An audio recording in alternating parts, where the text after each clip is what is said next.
আচ্ছা, তোমাকে একটা কথা জিজ্ঞেস করি, কোনটা বেশি বিপজ্জনক, একটা ভোঁতা ছুরি না একটা ধারালো ছুরি? নিশ্চিতভাবে ধারালো ছুরি। এই উত্তরটা সঠিক হলেও আসলে কিন্তু এটা ভুল উত্তর। কি? এটা কি করে সম্ভব? আমাদের অন্যতম ভুল ধারণাগুলোর একটা হলো ভোঁতা ছুরি ধারালো ছুরির থেকে বেশি নিরাপদ, কিন্তু প্রকৃতপক্ষে একটা ভোঁতা ছুরি একটা ধারালো ছুরির থেকে বেশি বিপজ্জনক। এই কারণ হলো একটা ভোঁতা ছুরি দিয়ে কিছু কাটতে গেলে আমাদের বেশি বল প্রয়োগ করতে হয়। আমাকে আরো বলো। বেশ, একটা উদাহরণ দিই। ধরা যাক আমি একটা ছুরি দিয়ে আপেল কাটছি, আর ছুরিতে যদি একদম ধার না থাকে তাহলে আমাকে খুব চাপ দিয়ে আপেলটা কাটতে হবে, তাই তো? ঠিক কথা। এখন ভোঁতা ছুরিটা যখন আপেলটাকে পুরো কেটে ফেলবে, তখন হাতের চাপের জন্য ছুরিটা পিছলে যাওয়ার অথবা নিয়ন্ত্রণ হারিয়ে যাওয়ার একটা বড় সম্ভাবনা থাকতে পারে। ঠিক বলেছ। আর ঠিক সেই কারণেই বোধহয় আজকাল আমার বেশি হাত কাটছে। একটা ধারালো ছুরি দিয়ে কোনো জিনিস কাটতে বেশি কষ্ট করতে হয় না। অন্যদিকে একটা ভোঁতা ছুরি অনেক বেশি বেখাপ্পা আর কম ব্যবহারযোগ্য হয়। কিন্তু যেসব সময়ে ধারালো ছুরি দিয়ে কাটতে গিয়ে ভুলবশত আমাদের হাত কেটে যায়, তখন তো সাধারণত দেখা যায় যে ভোঁতা ছুরির থেকে ক্ষত আরও সাংঘাতিক হয়ে যায়। এটা ঠিকই, কিন্তু সত্যি কথা হলো যে ভোঁতা ছুরির থেকে ধারালো ছুরির ক্ষত অনেক তাড়াতাড়ি সেরেও যায়। সত্যি? হ্যাঁ, একটা ভোঁতা ছুরি চামড়ার উপরে অনেক বেশি বড়, মোটা আর অসমান ক্ষত সৃষ্টি করে। ক্ষত যত মোটা হয় সারতে তত সময় লাগে। অন্যদিকে যদি ধারালো ছুরি দিয়ে কেটে যায় আর ক্ষত যদি খুব গভীরও হয়, সেটা সাধারণত খুব সরু হয়। এইবার আমি বুঝেছি। এই পর্ব শেষ হলে আমার প্রথম কাজ হবে বাড়িতে গিয়ে আমার ছুরিগুলোকে শান দেওয়া।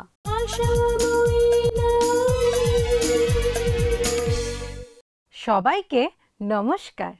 আশাময়ী নারী অনুষ্ঠানের আরেকটি পর্বতে আপনাদের সবাইকে স্বাগত। আমরা খুবই খুশি যে আজকে আপনারা সবাই এই অনুষ্ঠানে যোগ দিতে পেরেছেন। আপনাদের সবাইকে আমি একটা প্রশ্ন করতে চাই, যা দিয়ে আর কাটা যাচ্ছে না এমন কোনো ছুরি বা কাঁচি নিয়ে আপনারা কি করবেন?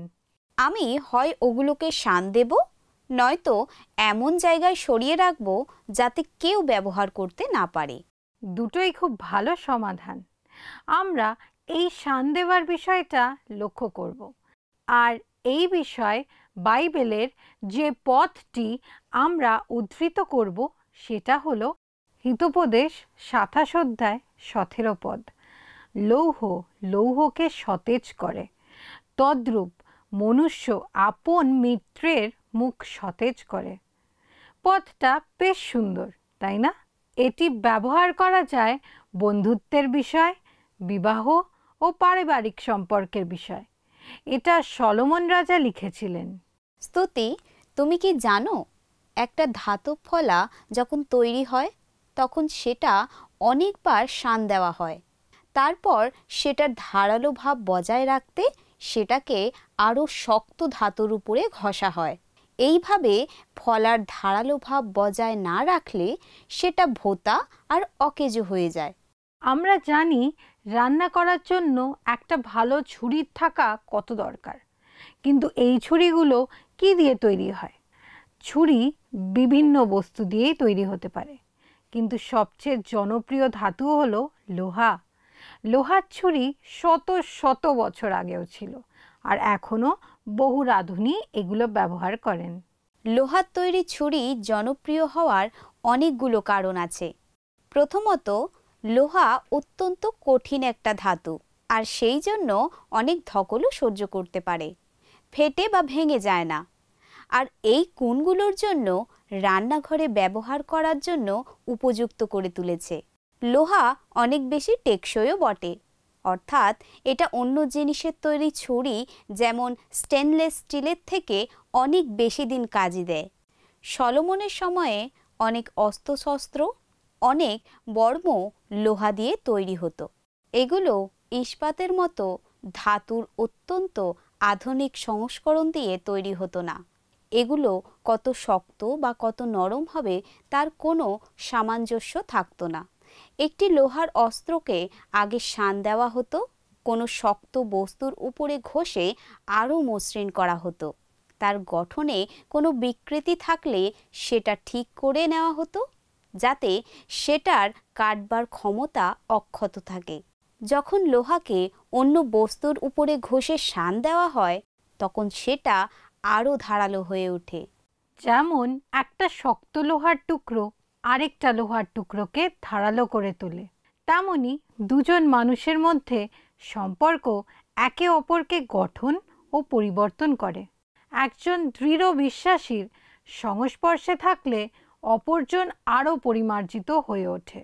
প্রথম থিসলনিকীয় 5:11 লেখা আছে, অতএব যেমন তোমরা করিয়াও থাকো, তেমনি তোমরা পরস্পরকে আশ্বাস দাও এবং একজন অন্যকে গাঁথিয়া তোলো। শান দেওয়ার পদ্ধতিতে যেমন দুটি ধাতুর মধ্যে পরিবর্তন হয়, তেমনি দুজন বিশ্বাসী একসঙ্গে সময় কাটালে দুজনেই একে অপরের উপরে প্রভাব বিস্তার করে। এইভাবে আমরা বাইবেল আরও ভালো করে বুঝতে পারি, আর ঈশ্বরের সঙ্গে আমাদের সম্পর্কও আরও গভীর হয়। উপদেশক তার 4 অধ্যায়ের 9 থেকে 12 পদে সলোমন বলেছেন, একজন অপেক্ষা 2 জন ভালো, কেননা তাহাদের পরিশ্রমে সুফল হয়। কারণ তাহারা পড়িলে একজন আপন সঙ্গীকে উঠাইতে পারে, কিন্তু ধিক তাহাকে যে একাকী, কেননা সে পড়িলে তাহাকে তুলিতে পারে এমন দোসর কেহই নাই। আবার 2 জন একত্রে শয়ন করিলে উষ্ণ হয়, কিন্তু একজন কেমন করিয়া উষ্ণ হইবে? আর যে একাকী, তাহাকে যদ্যপি কেহ পরাস্ত করে, তথাপি 2 জন তাহার প্রতিরোধ করিবে, এবং ত্রিগুণ সূত্র শীঘ্র ছেড়ে না। সুতরাং আমরা যদি একসাথে সময় না কাটাই, তাহলে কখনো একসাথে গড়ে উঠতে পারবো না। যতই হোক, লোহা লোহাকে তীক্ষ্ণ করে তোলে, কিন্তু এটা কি সব সময় কোনো বাধা বা বিপত্তিহীন সহজ ইতিবাচক সম্পর্ককে বোঝায়? ঠিক তা নয়। তুমি কি জানো, যখন লোহা লোহাকে তীক্ষ্ণ করে তখন কি হয়? তখন চারিদিকে আগুনের ফুলকি বেরোতে থাকে, অনেক তাপ আর ঘর্ষণের সৃষ্টি হয়। সত্যি কথা বলতে, লোহা লোহাকে তীক্ষ্ণ করার বিষয়ে অভিজ্ঞতাটা সবসময় আনন্দদায়ক হয় না। মানুষ মানুষের সঙ্গে সহমত হয় না, তারা একে অপরের উপরে বিরক্ত হয়। অনেক সময় এমন কথা বলা হয় বা এমন ভাবে বলা হয় যেটা অনুচিত। মেজাজ চড়তে থাকে, গলার স্বর উঁচু হতে থাকে। আর ঠিক এই কথাই শাস্ত্র আমাদের বলছে। এই বিষয়গুলি হলো সত্য ও অনুগ্রহে গড়ে ওঠার একটি অংশ। কোনো এক সময়ে 2 ব্যক্তি একটা গাছ কাটার প্রতিযোগিতায় অংশ নিয়েছিল। তাদের বলা হয়েছিল, একটা দিনে সূর্যোদয় থেকে সূর্যাস্ত পর্যন্ত তারা কে কটা গাছ কাটতে পারবে সেটা দেখা হবে। যে বেশি সংখ্যক গাছ কাটতে পারবে তাকে সম্মান ও ধন দৌলতে ভরিয়ে দেওয়া হবে। সকাল থেকে দুপুর পর্যন্ত 2 ব্যক্তি একের পর এক গাছ কেটে গেল। মধ্যাহ্নে দেখা গেল দুজনেই সমান সংখ্যক গাছ কেটেছে। তারপর দুজনের মধ্যে একজন গাছ কাটা থামিয়ে একটা বিরতিতে গেল। অন্য ব্যক্তি সেটা দেখতে পেয়ে নিজের মনে বলল, ওই অলস বোকা লোকটা নিশ্চয়ই খাবে বলে গাছ কাটা থেকে বিরতি নিয়েছে। ভালোই হয়েছে, এই সুযোগে আমি অনেক গাছ কেটে ফেলব আর নিশ্চিতভাবে প্রতিযোগিতা জিতে যাব। কিছুক্ষণ পরে প্রথম ব্যক্তি কাজে ফিরে এলো। দিন যত এগোতে লাগল, দেখা গেল সে অন্য পরিশ্রমী আর ক্ষুধার্ত প্রতিযোগীর থেকে বেশি কেটেছে। বিকেলবেলার মধ্যে সে তার প্রতিযোগীর থেকে এগিয়ে গেল। শেষ পর্যন্ত সূর্যাস্তের পর দেখা গেল যে ব্যক্তি মধ্যাহ্নে বিরতি নিয়েছিল সে অন্য ব্যক্তির দ্বিগুণ সংখ্যক গাছ কেটেছে। যে বিরতি নেয়নি সে ততক্ষণে একেবারে ঘামে ভিজে গিয়েছিল আর খিদে আর ক্লান্তিতে ভরেছিল। সে বিভ্রান্ত হয়ে প্রশ্ন করল, তুমি আমাকে হারিয়ে দিলে কিভাবে? তুমি তো আমার মতো পরিশ্রম করনি, আবার দুপুরে খাবার জন্য বিরতি নিয়েছিলে। ওহো, অন্য ব্যক্তি বলল, আমি বিরতি নিয়েছিলাম ঠিকই, কিন্তু সেই বিরতির সময়ে আমি আমার কুঠারটাকে শান দিয়ে নিয়েছিলাম। এই গল্পের নৈতিক বিষয় হল, অনেক ঘণ্টা কঠোর পরিশ্রম করার চেয়ে কুঠার শান দেওয়া অনেক বেশি কার্যকরী। তাহলে আমাদের জীবনে শান দেওয়ার প্রক্রিয়া কেমন হয়? প্রথমত আমাদের বুঝতে হবে যে এক টুকরো লোহা আরেকটা লোহার টুকরোকে ভুলবশত ধারালো করে ফেলে না। এই কাজ করা হয় অনেক ভাবনা চিন্তা করে। কেউ যদি দুটো ধাতুর টুকরোকে একসাথে ঠোকাঠুকি করে তাহলে সেগুলো ধারালো হয়ে যাবে না। শান দিতে একটা পরিকল্পনার প্রয়োজন হয় এবং সেই কাজটা কিভাবে করবে সেটা জানতে হয়। আমাদের খুঁজে দেখতে হবে কে আমাদের শান দিতে পারবে এবং সেই সমস্ত মানুষকেও আমাদের খুঁজে দেখতে হবে যাদের জীবনকে আমরা তীক্ষ্ণ করে তুলতে পারি। খুব চেষ্টা করার পরেই একটা লোহা অন্য আরেকটা লোহাকে ধারালো করতে পারে। একই রকম আত্মিকভাবে শানিত হতে অনেক প্রচেষ্টার দরকার হয়। আমার কাছে যদি একটা লোহার তলোয়ার থাকে আর তোমার কাছেও যদি একটা লোহার তলোয়ার থাকে, কোনোটাকেই ধারালো করা যাবে না। সে দুটো যদি একে অপরের সংস্পর্শে না আসে।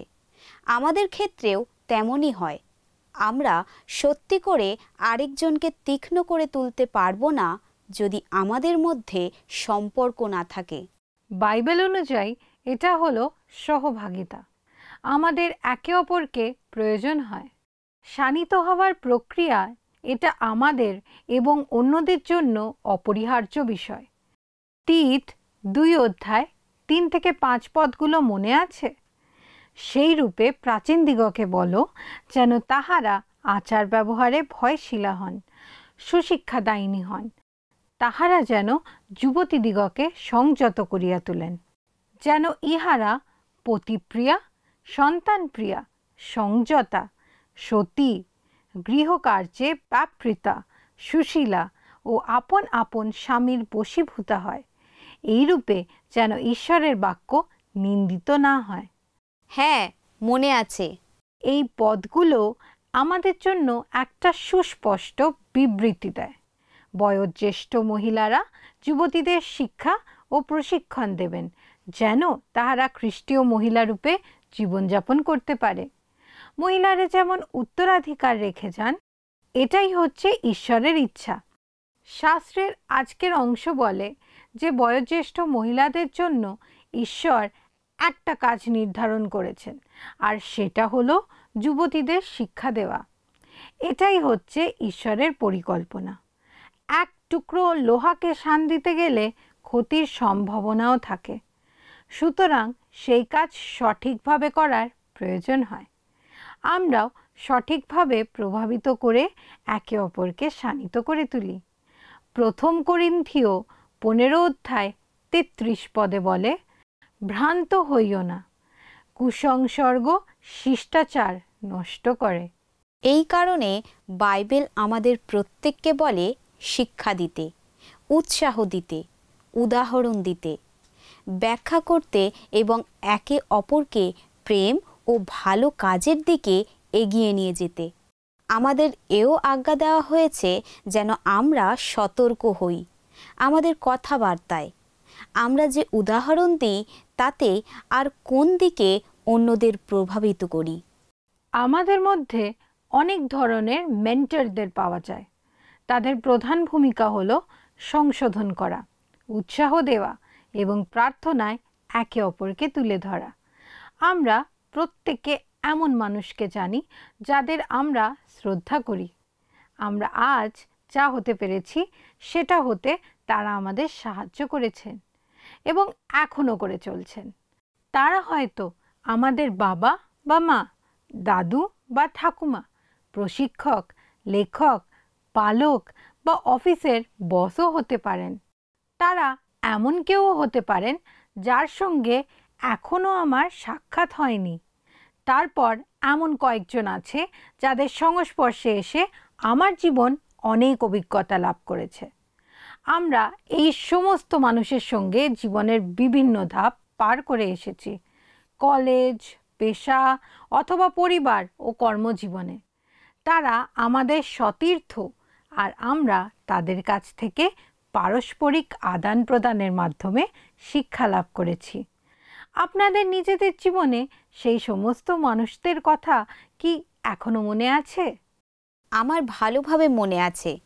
তারা না থাকলে আমি কোনো মতে আমার জীবনের বিশেষ কয়েকটি ধাপ পেরোতেই পারতাম না। তারা সব সময় আমার সাথে ছিলেন।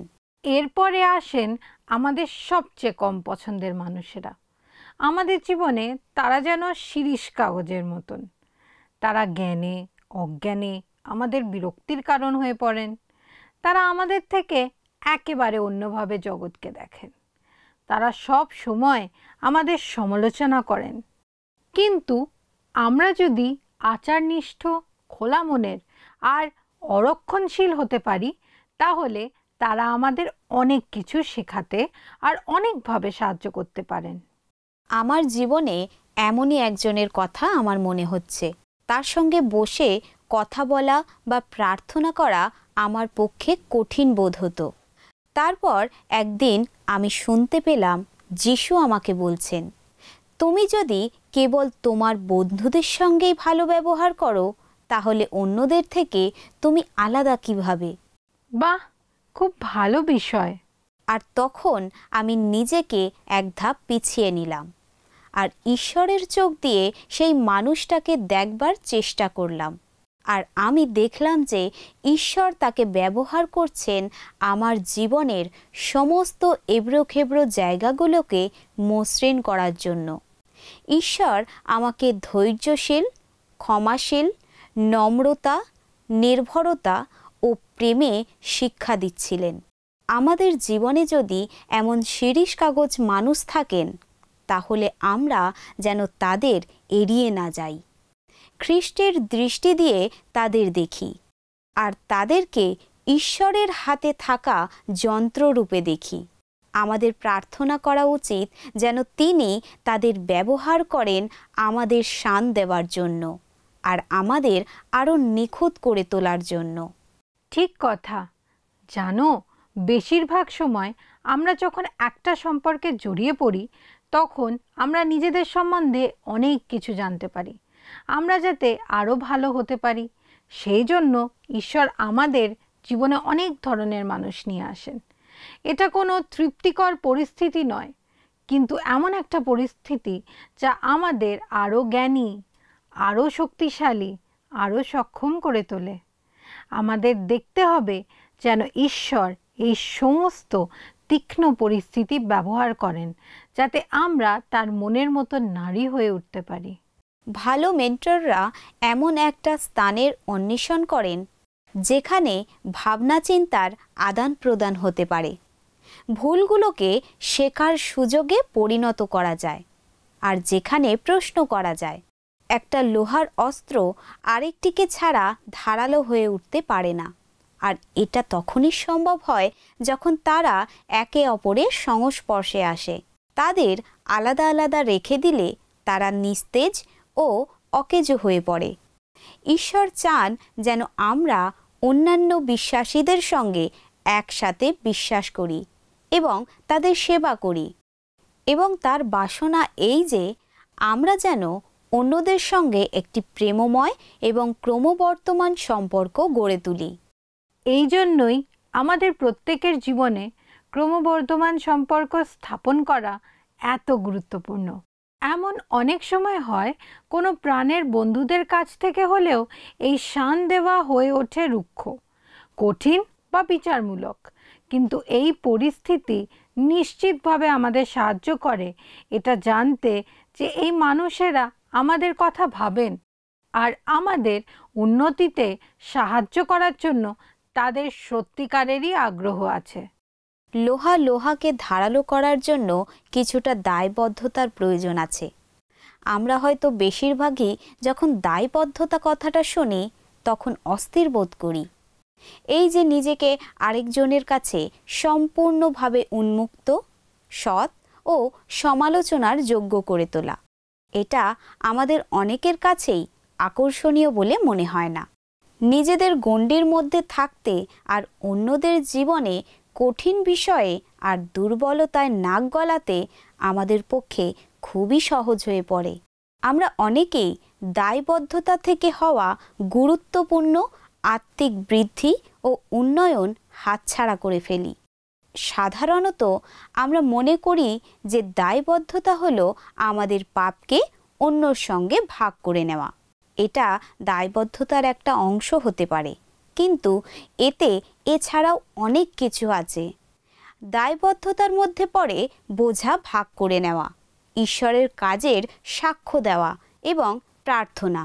এটা উপাসনা ও সহভাগিতার একটা উন্নত সময় হওয়া উচিত, যা সংশ্লিষ্ট ব্যক্তিদের একে অপরের এবং প্রভুর কাছাকাছি আসতে সাহায্য করে। আমরা অন্য যে সমস্ত মানুষদের বিশ্বাস এবং শ্রদ্ধা করি তাদের সঙ্গে ঘনিষ্ঠ সম্পর্ক থাকা উচিত, যাতে তারা আমাদের জীবনের দুর্বল জায়গাগুলো চিহ্নিত করতে পারেন আর আমাদের সঙ্গে সেই বিষয়ে কথা বলতে পারেন। দায়বদ্ধতা কেবলমাত্র বেড়ে ওঠা প্রেমময় ও গঠনমূলক সম্পর্ক থেকে সম্ভব হতে পারে।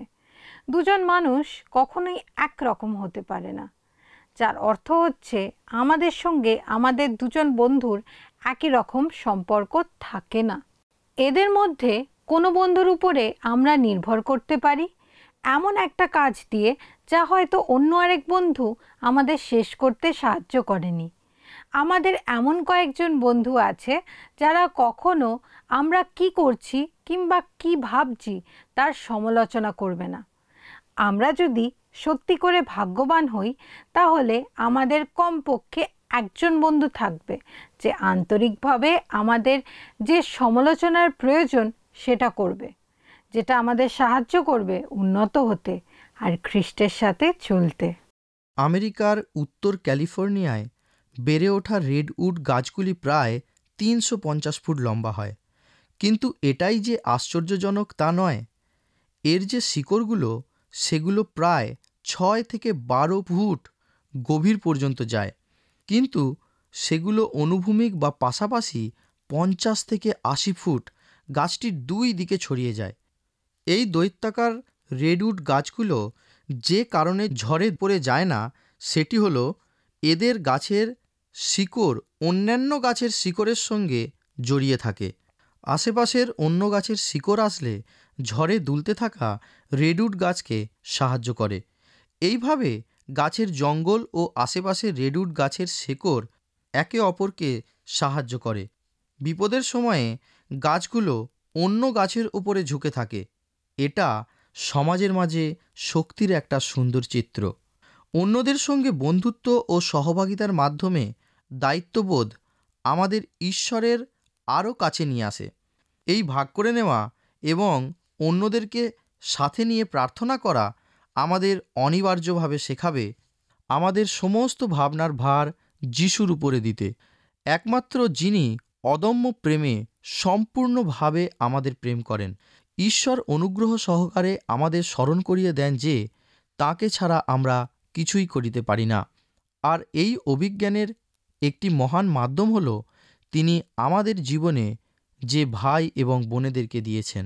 আমরা তার 3 অধ্যায় 3 থেকে 5 পদের উপরে আধারিত মেন্টরের বিষয়ে ধারাবাহিক আলোচনার শেষে এসে পৌঁছেছি।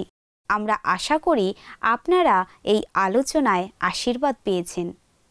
আসুন আমরা প্রার্থনায় যাই। পরম করুণাময় স্বর্গস্থ পিতা, প্রভু তোমার মহানামের ধন্যবাদ দিই যে তুমি আরেকবার সুযোগ করে দিলে তোমার বাক্য থেকে শিখতে, জানতে, পড়তে। প্রভু গো, তুমি ঊর্ধ্ব থেকে আশীর্বাদ করো প্রভু। আমরা যা যা শিখলাম প্রভু, যে আমাদের জীবনে কি করে প্রার্থনায় বৃদ্ধি লাভ করতে হবে, সেইটা যেন আমরা কাজে লাগাতে পারি প্রভু। তুমি আমাদের সকল দর্শক বন্ধুদেরও আশীর্বাদ করো, তারাও যেন আজকে যা যা শিখেছে তা যেন কাজে লাগাতে পারে প্রভু। এই ছোট্ট প্রার্থনা যিশু বাবা তোমার নামে চাই, আমেন। প্রিয় বন্ধু, অনুরোধ রইল প্রার্থনার নাম্বারে আমাদের সাথে যোগাযোগ করবেন। আর আজকের অনুষ্ঠান যদি ভালো লেগে থাকে তাহলে মিসড কল নাম্বারে একটা মিসড কল দেওয়ারও অনুরোধ রইল। আপনারা সবাই ভালো থাকবেন। ঈশ্বর আপনাদের সবাইকে আশীর্বাদ করুক। নমস্কার।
গত সপ্তাহের আমাদের বিজয়ী দর্শক বন্ধু হলেন সুমিত্রা মালি, দক্ষিণ 24 পরগনা থেকে।